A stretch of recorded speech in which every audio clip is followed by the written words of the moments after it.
तो 400 करोड़ के बजट के अगेंस्ट वॉर 2 ने सिर्फ 150 करोड़ की कमाई की है। और अब इस तरीके से ये चीज बिल्कुल क्रिस्टल क्लियर हो चुकी है कि ये वायरस के स्पाई यूनिवर्स की सबसे बड़ी डिजास्टर है। बट इंपॉर्टेंट बात ये है कि इस वीडियो में मैं आपको पहला और इकलौता रीजन बताने वाला हूं जिस वजह से वॉर 2 फिल्म एक डिजास्टर बनी। और अगर वायरस ने अपनी इस गलती को नहीं सुधारा तो इस यूनिवर्स की जितनी भी आगे आने वाली फिल्में हैं वो सभी की सभी डिजास्टर होंगी। तो देखो, इस यूनिवर्स की शुरुआत 2012 में हुई थी जब इसकी पहली फिल्म थी एक था टाइगर, जिसको कबीर खान ने डायरेक्ट किया था। और उस टाइम पे पब्लिक ने इस फिल्म को बहुत पसंद किया था। इसने 198 करोड़ का नेट बॉक्स ऑफिस कलेक्शन भी किया था और उस तरीके से ये फिल्म एक ब्लॉकबस्टर डिक्लेयर हुई थी। जिसके बाद 2017 में आया इसका सीक्वल जिसका नाम था टाइगर जिंदा है और इस फिल्म को डायरेक्ट किया था अली अब्बास जफर ने।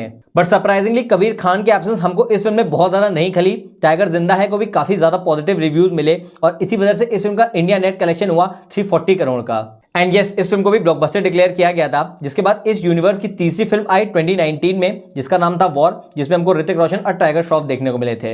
अब इस फिल्म को डायरेक्ट किया था सिद्धार्थ आनंद ने, जिन्होंने इससे पहले ऋतिक रोशन के साथ ही एक एक्शन फिल्म बनाई थी जिसका नाम था बैंग बैंग। और इसी वजह से इस जॉनरा पे उनका एक्सपर्टीज था। शायद यही रीजन था कि वॉर को भी काफी ज्यादा पॉजिटिव रिव्यूज मिले और इस फिल्म का नेट बॉक्स ऑफिस कलेक्शन हुआ 318 करोड़ का। और हाँ, ये फिल्म भी ब्लॉकबस्टर रही। बट यहां पे मैं आपको एक चीज क्लियर कर दूं कि वायरस के पास अभी तक स्पाई यूनिवर्स का कोई भी आइडिया नहीं था। ये आइडिया उनको लगा उनकी नेक्स्ट फिल्म से, जो कि पठान थी, जो कि शाहरुख खान की कमबैक फिल्म होने वाली थी 2023 में। यही रीजन था कि उन्होंने इस फिल्म के साथ बहुत ज्यादा रिस्क नहीं लिया। इस फिल्म को भी उन्होंने सिद्धार्थ आनंद को ही डायरेक्ट करने को दिया और उसका रिजल्ट ये निकला कि पठान का ऑल इंडिया नेट कलेक्शन था 543 करोड़ का और वहीं इसने वर्ल्ड वाइड 1000 करोड़ की कमाई की। बट यहां पे आया कहानी में एक सॉलिड ट्विस्ट, क्योंकि जब बहुत सी ऑडियंस ने वॉर और पठान फिल्म को देखा तो उन्होंने एक कंप्लेन की कि ये दोनों फिल्में ऑलमोस्ट सेम लगती हैं। बेसिकली दोनों फिल्मों का जो सेट था, जो कलर पैलेट था, जो एक्शन सीक्वेंसेस थे, उसके अलावा जितने भी बीच के बिकनी शॉट्स थे, सारे के सारे ऑलमोस्ट सेम थे। यही रीजन था कि बहुत से लोगों ने सोशल मीडिया पे ये कहा कि अगर वायरस के स्पाई यूनिवर्स की सारी फिल्में सिद्धार्थ आनंद ही डायरेक्ट करेंगे तो इनकी सारी फिल्में सेम लगने वाली हैं। अब यहां से वायरस वाले शायद से थोड़ा स्केप्टिकल हो गए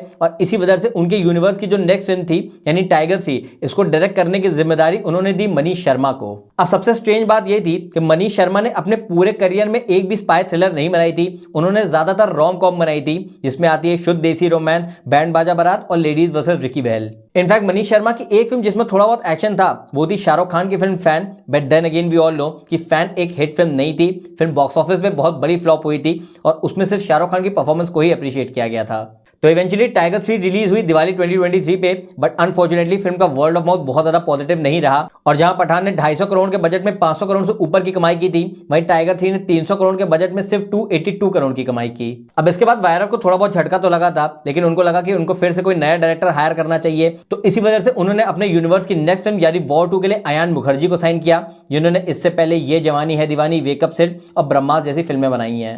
विच बेसिकली मीन्स कि अयान मुखर्जी के पास भी स्पाई मूवीज बनाने का बिल्कुल भी एक्सपर्टीज नहीं था। उनकी पहली दोनों फिल्में रोमांटिक थी, वहीं उनकी थर्ड फिल्म में थोड़ा बहुत एक्शन तो था, लेकिन वो भी कोई स्पाई थ्रिलर नहीं थी। अब इसका अल्टीमेट रिजल्ट ये हुआ है कि 400 करोड़ के बजट के अगेंस्ट वॉर 2 ने हिंदी वर्जन में सिर्फ 150 करोड़ कमाए हैं। वहीं अगर मैं तेलुगु वर्जन को मिला दूं तो कमाई सिर्फ 210 करोड़ की हुई है। और अब इस फिल्म का डिजास्टर होना इस चीज को बिल्कुल क्रिस्टल क्लियर कर देता है कि अगर वायरस के स्पाई यूनिवर्स का डाउनफॉल हुआ है तो उसका सिर्फ एक ही रीजन है और वो है उसके डायरेक्टर्स। बेसिकली अगर वायरस वाले स्पाई यूनिवर्स की सारी फिल्में सिद्धार्थ आनंद को डायरेक्ट करने को देते हैं तो पब्लिक ये कंप्लेन करती है कि सारी फिल्में ऑलमोस्ट सेम लगती हैं। वहीं अगर वो किसी नए डायरेक्टर को ट्राई कर रहे हैं तो वो बुरी तरीके से फेल हो जा रहा है। अब यहाँ पे बहुत सी ऑडियंस ये कहेगी कि क्यों ना वायरस वाले फिर से कबीर खान और अली अब्बास जफर को ही वापस लाएं, जिन्होंने इससे पहले एक था टाइगर और टाइगर जिंदा है बनाई थी।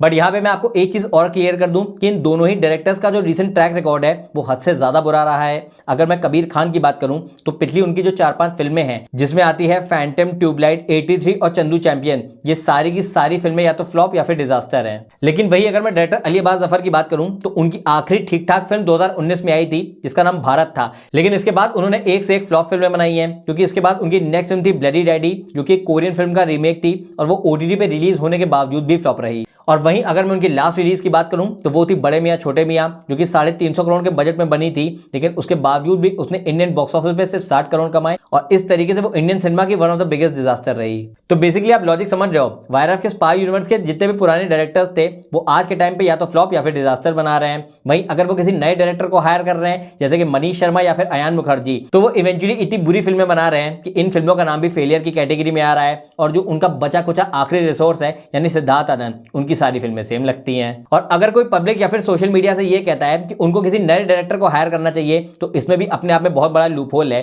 कि जब मनीष शर्मा और अयान मुखर्जी जैसे डायरेक्टर्स जो कि 3-4 फिल्में बना चुके हैं, जब वो एक ढंग की एक्शन फिल्म नहीं बना पा रहे हैं, तो ऑल टुगेदर एक नया डायरेक्टर जिसको डायरेक्शन का ABC भी नहीं आता है, वो 200-300 करोड़ की फिल्म कैसे बना लेगा, वो भी इंडिया के सबसे बड़े सुपरस्टार्स के साथ। अब इसका अल्टीमेट सोल्यूशन क्या है, ये तो खुद वायरफ को ही ढूंढना पड़ेगा, बट इवेंचुअली उनको ऐसे डायरेक्टर्स चाहिए जो कि स्टार्स के फैन बेस को भी कैटर कर सके, but at the same time कुछ ऐसी इंटरेस्टिंग स्टोरी लाइंस भी लाएं जो कि अच्छी स्पाई फिल्मों में कन्वर्ट हो।